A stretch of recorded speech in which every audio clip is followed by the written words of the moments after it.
na. Magtulungan tayo dun. Ewan ko, bahala na. Gagawin ko dun. Wala akong trabaho dun. Akala mo ba ganun nakakadali yung tiya? Ha? Ang hirap sa'yo.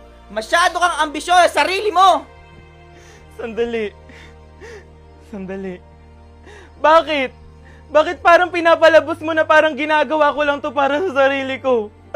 Aki, bakit parang sinasabi mo na sa akin na ang damot-damot ko? Ambisyosa ako? Ha, Aki? Pasensya ka na ha. Ambisyosa ako at mataas ang pangarap ko. Kasi sino ba naman ako, 'di ba? Sa squatter lang naman ako lumaki. Bakit naman ako mangangarap ng magandang trabaho? Bakit naman ako mangangarap sa Singapore? Magandang buhay para sa nanay ko saka sa kapatid ko. Para sa magiging anak ko. Sa magiging pamilya natin. Sorry, Aki, kung gusto ko maging magandang buhay para sa atin.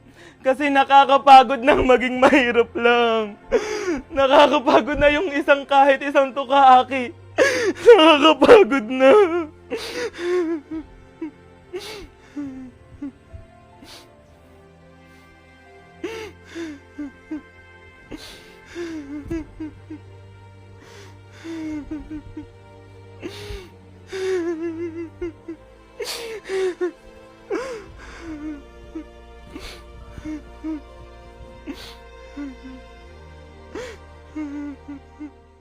Ang pakit mo!